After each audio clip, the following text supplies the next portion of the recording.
All right, so what's some adjustments you had to make, living outside of the United States in the last 5 years? Shoot, nothing really. I mean, I don't really feel too much. I mean, besides, not really seeing your family, but like, bro, I was in the Army when I was 18. So it's like, it's nothing I'm doing now that I haven't already been doing. So I think being in the military at a young age and then just kind of like going straight into this, right? It don't really, cause I mean, I started doing this like literally kind of right after I got out of the Army. So I didn't really, it wasn't really much adjustment because if you've been in the military, then being an expat or a digital nomad or whatever you want to call it that's basically just normal. So I wouldn't say I really had to do too much adjusting. I mean, like you said, besides language barriers, when you're somewhere like a Brazil or like a Colombia, I mean, yeah, you're going to have to try to learn the language. I mean, obviously it's adjusting to different cultures you never been in before. Right. Because you gave me, when I first got to Thailand, you definitely gave me like a rundown of what I call soft rules and laws that's not necessarily on the books. Yeah. But an expat would definitely have to tell you. Yeah. Like not bumping your horn. Yeah. And, they don't really do road rage here like we do in the States. Not really. Yeah. They're going to chase you down. Yeah. Hey, man, you've been all around Thailand, bro. Like, if not Pattaya or Bangkok, which other city would you choose? Probably Koh Samui. Koh Samui? Yeah, Koh Samui. That's another little spot? Yeah, it's like an island. I want to say it's I think it's the second or third biggest island in Thailand. So I like it out there, man. It's cool. We got everything you need. They got the whole vibe. They got the blue water. It's like a Phuket, but less touristy than Phuket. Better beaches. They got some really nice pool villas out there. So I would say that. Yeah. And it's not crazy touristy like Phuket is or Bangkok. Yeah, it's certain stuff, man. Anywhere you go, it's just cultural norms and stuff that you kind of got to get adjusted to and learn. But as far as just everyday living or just like myself personally, I haven't really had to make too much adjustments. And even with cultural stuff and all that stuff, I was in the military. I was living in Korea when I was 18, like I said. So I already, we call it like operational security, like OPSEC. It's like, that's just stuff you learn, don't do certain stuff. And I just carry that over to what I'm doing now, basically. Well, let me ask you this, man. What's the minimum budget you think you would need to live this passport bro lifestyle of, maybe expanding this country for a year, another country for a year? Like, what's the minimum monthly you think somebody should come in with? Let's say a moderate partier, That question always tough because I mean, like people ask me that a lot, and it's tough because you will really have to know somebody's lifestyle to a T to really tell them how much money they would need. You know what I'm saying? Right. Like some people are very simple. They don't go out at all, really. They can stay inside.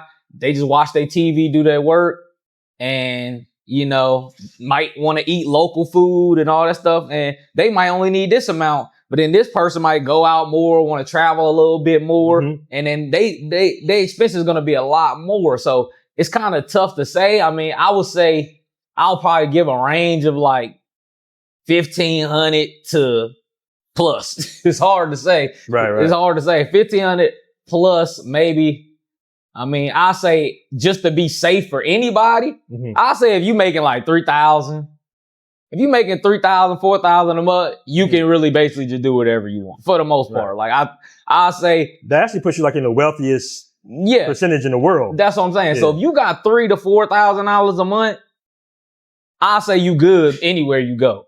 You know what I'm saying? Kind of no matter what you do. I mean, obviously, like we was talking about, like it's dudes that can blow through. It's dudes that can, a week. It's dudes that can blow through stupid amounts of money in a short amount of time. So if you were one of those anomalies and you just spend money, then I'm not suggesting that for you. All right, y'all. You need to download that Passport Bros app, man. Look at me. I got it right here on my phone, right next to all my frequently used apps. It pops open just like that, man. Just go on the Passport Bros app, post your travels. Some guys, they might send you some cash, I got like a little balance here. Guys sending me dough for all the posts I'm doing. It's really good. The community is super supportive. These are real travelers, man. You want to stay away from all the clowns, right? The clowns are not allowed on the Passport Bros app. We only got the cool travelers, man. Like the cool passport champions, passport kings. That's what we are, man. So download the Passport Bros app, and you know, you gonna see me on it. You're gonna see me on it. You're gonna see BMT on it. That's how we do it, man. Passport Bros app. Get it. But if you were somebody to just live in normal life and you're not doing a whole bunch, I say 3 to 4K for anybody. You can do it for less, and any more than that is just a bonus for you. You know, so facts. You know what? And let me ask you this, man. Like, what's in your opinion? Because we know they got dope expat communities everywhere. Yeah. But from your experience, like, what's the dopest expat community at? Probably. I'm gonna say Thailand personally. Thailand does have a dope expat community. In the different cities. It's a lot spread out because you got Bangkok, you got Phuket, you got here, you got Koh Samui. I'm gonna say Bali. Okay. I'm gonna say Bali just because it's all central. Like in Thailand, like I just said, you got different cities. Some people in Bangkok, some people in Phuket, some people in Pattaya, some people in Koh Samui, some people in Chiang Mai. In Bali, everybody is right there. Now you do got different cities, Canggu, you got Uluwatu, you got Ubud, but all those are, you know, right there within 10, 20 minutes, you know what I'm saying, away from each other. So Bali is more centralized, and I'll say that it's a lot more digital nomads there that are actually working. So like in somewhere like Thailand, you can run across a lot of veterans, a lot of people that's really retired. Yeah, that's true. But if you go to Bali, you run into people that are mostly under 40, and they all working. They entrepreneurs. They got businesses. They doing whatever. They either whether it's brick and mortar business or they got an online business. Everybody out there going to gyms. When you go to the gym in Bali, you're gonna meet influencer. You're gonna meet this dude that own this brand. This dude that got a fashion company. This dude that's a fitness coach. This dude, this girl who owns a yoga studio. You know what I'm saying? You're gonna meet a bunch of entrepreneurs. You're gonna meet a bunch of people that's getting to it. They got run clubs in Bali in the morning. Like they got like run clubs. You go out there and network. After everybody go run, they'll go to the gym and hit the ice tub, hit the ice bath, talk about business. Okay. And stuff like that. So I say Bali is really good setup for expats. But nice. Thailand is definitely there too, though. Thailand, I think it's just different types of people. You know what I'm saying? If you an older person and you are like, you know what I'm saying, about to retire or, you know, retired military, Thailand for sure. If you a person that's under 40 and you on the work grind and you know what I'm saying, on the health, if you a healthy, you know, entrepreneur or you just working from home or whatever, I say Bali. So, yeah. That's a good point. Man. I hear a lot of good things about Bali because it's so close. A lot of guys go to Bali and they be like, I prefer to live in Bali. Yeah. You know what I'm saying? Yeah. Bali and Thailand is right there. You know, it's like Bali, Thailand, and Brazil. They all like, you know what I'm saying? But I mean, I haven't spent, I spent some months in Brazil, but I think Brazil is kind of like here. Like it's expat communities, but everybody is spaced out, spread out, kind of doing their own thing, you know? Whereas Bali, it's more of it's really a community type of thing. Okay, you know what I'm saying? So yeah, and like I said, we got friends in every country. Yeah, you know, locals, everything like that. Brazil, Rio. You know, I love Thailand for numerous amounts of reasons. Right. I have a lot of friends here. Got you. That's a fact. That's a fact. Richie Mack, you know what I'm saying? The basketball crew. Speaking of basketball, let me throw some clips in real quick of your boy Air Ferris. You know what I'm saying? And Traversity be hooping too. He did his thing, but he be exaggerating a little bit, but you know, he been practicing. You know hey man, you know, I got that old school game. Man. Bad guy, Heath Ledger. Ready for wherever, I'll be front and center. Don't fly too close to the sun, your body chopped up by propellers. Came in arrogant, but left out in a stretcher. Fuck the comparison, y'all know y'all couldn't replicate it. Chilling in the desert, I'm good under pressure. Stick around when we hold it down, look at what we found. This a marathon, not a sprint, let's go 100 miles. From the ground, with me to the clouds, never coming down. That's the crown on me, wear it proud. All right, so man, you was early on. You was around when I coined the phrase "Passport Bros." It was in Brazil. I coined the phrase. Did you have any? I know I didn't have any idea that it would just get massive and do all this stuff, man. Like, what's your thoughts on being like, you kind of was in the front runner with me, like seeing how it got big and blew up. Like, what do you think about it now? Man, it's a mixed bag, honestly. Like, I think it's a mixed bag. I think, like you said, like. Cause I remember it was around you was talking about it. Like I remember them days.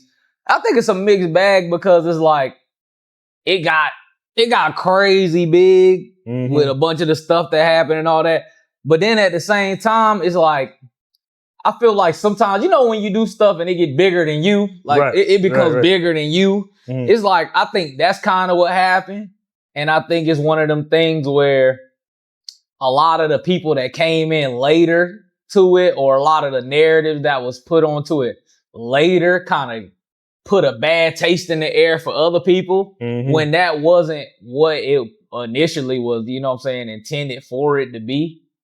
I think that, like for instance, like I was saying, like, but I was around before this, and I've been living overseas since I was young. And it seemed like a lot of the newer people that are coming in that weren't traveling, they were using it as a tool to basically, I don't know, maybe like, talk down on America and stuff like that when it was never really meant to be like that. Facts, you know what I'm saying? Facts. Not that I remember, like it was never supposed to be that type of thing. But I think that it's kind of been turned into something like that from the outside looking in. My man Malcolm with the YouTube channel, #1 DJ and Patia, and of course we got Travelversity, man, the fastest growing YouTube channel in the travel space right now. You know what I'm saying? Dope content, man. Man, what do y'all think when y'all see all the podcasts about the Passport Bros and all the crazy stuff going on? Like, what's y'all thoughts about that shit? Because it seems like bros just kind of chilling, living their lives. We date the local women and everything. We just kind of chilling. Like, what's y'all thoughts about that? Like, the world is on fire right now because of Passport, bro. It's just crazy. And it's been like this for a couple of years. I thought it was going to go viral, then it'd be our viral moment. But yeah, I think it's one of the things where it's like, it's hard to say who is and who isn't that. You know what I'm saying? Everybody travels for different reasons, bro. So you can't say one person is, you know what I'm saying? You can't say that one person represents everybody. We all travel for different reasons.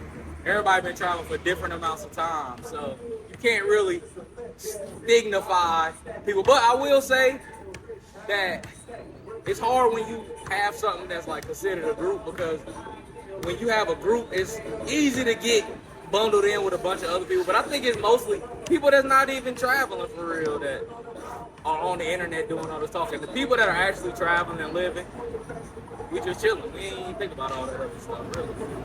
I mean, it was really, Austin that kind of like made that little pivot, because we were mentioning women, but when he started doing the TikTok thing and then claiming Passport Bros, and that's when it kind of started to spread out with that narrative. Yeah, and he also, but he's also responsible for, taking it to the heights that it got to. Facts. So,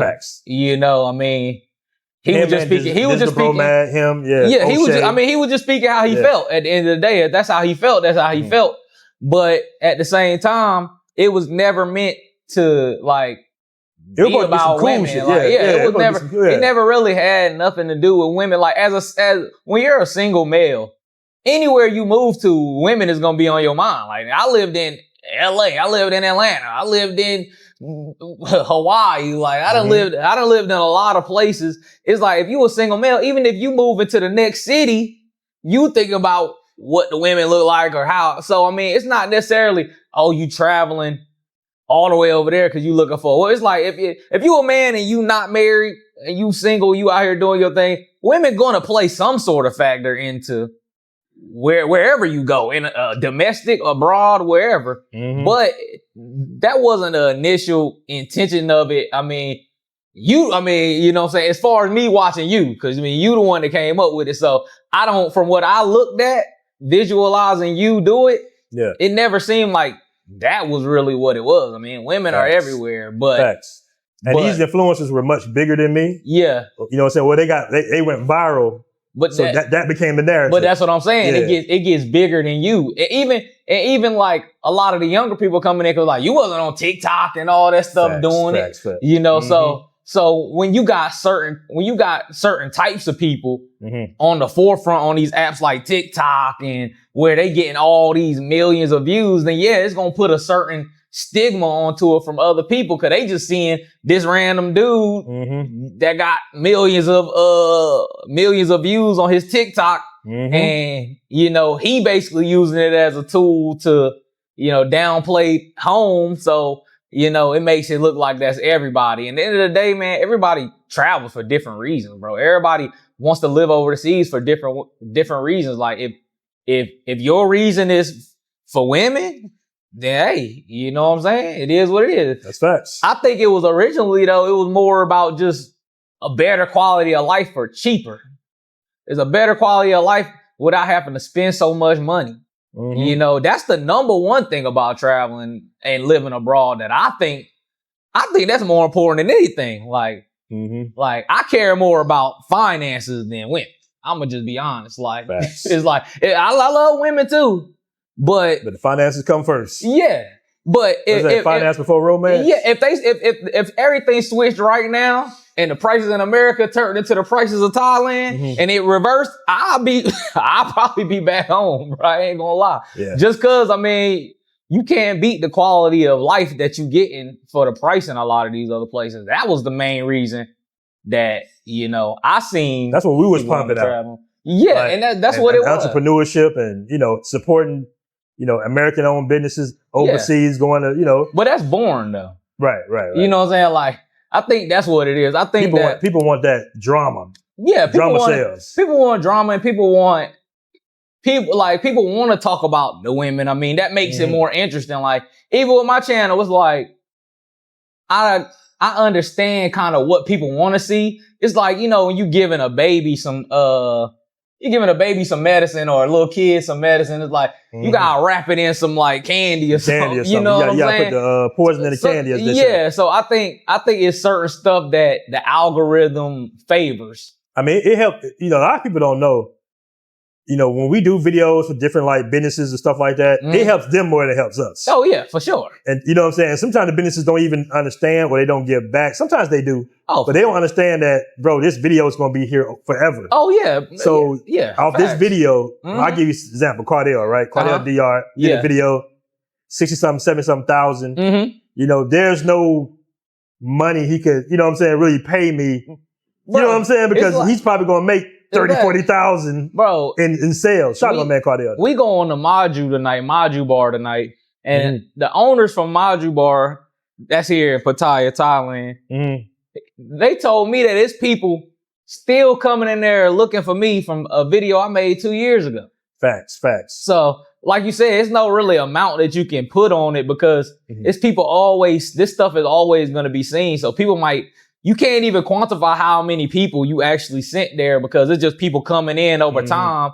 Yeah, you know, and people bring other people. Yeah, exactly. Because we've got spots popping overseas. I know I got many spots popping over, even back in Medellin. Oh, for sure. And then because it's like. And you, matter of fact, to your credit, you was the one telling me, you was like, yo, bro, you know, you need to get a free meal or they need to pay you some bread or something. You sit there, bro, that's blowing up these cash spots. Bro, and it's got to a point where it's like, there's places that like, because once you get people going there, now that's the spot. You know what I'm saying? And like you said, it get bigger than you. Even like what you were saying with the whole movement, it gets bigger than you because you tell people to go there, and then people start going there. Now it's you gotta go here when you come here. So it's like you gotta go to this spot when you come to Pattaya. That's the spot where people be at. Right. People trust other Americans. Yeah, you know, exactly. So yeah, exactly. So I mean, yeah, you definitely have a lot of influence as far as where you tell people to go and all that type of stuff. Which I mean,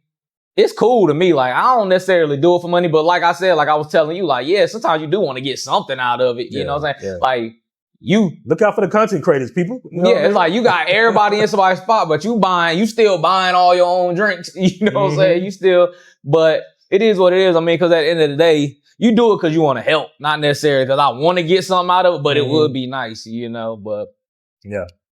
Well, man, let me ask you this, man. Like, what can people look forward to in your channel? You know, any other countries you're thinking about visiting or? Yeah, I'm thinking about visiting a lot, man. There's a lot of places I still want to go, man. We just came back from, we did Brazil, we did DR, Peru, Panama. We about to do a little bit more of Southeast Asia. We're going to do a few places out here, maybe Sri Lanka. I want to go out there. A little bit more of Vietnam, a couple more places in Thailand. But basically, man, I just travel and I try to show a real well-rounded experience of things to do in a place. So I'll go do cultural stuff. I'll go do like art museums, art galleries. I'll go do the food spots, like where's the best food. Then I'll also go out and do the nightlife.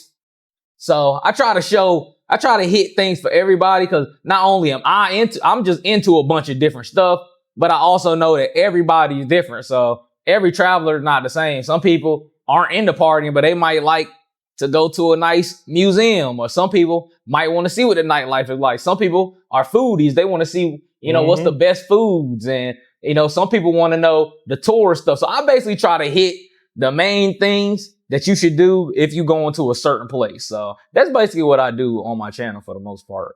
All right, man. Well, always, man. Good conversation. Yes, sir. Dope podcast, man. We out. Yes, sir. Peace. Peace.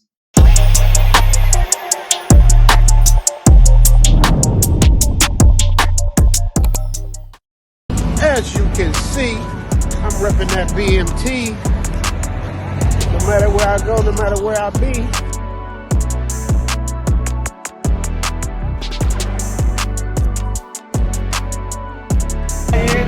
Some of them seats in, some of them front kicks in. I'm still cooling, I'm still cool. I ain't busting sweat. That's what it is. Yoga. Passport Bros. Passport Bros up.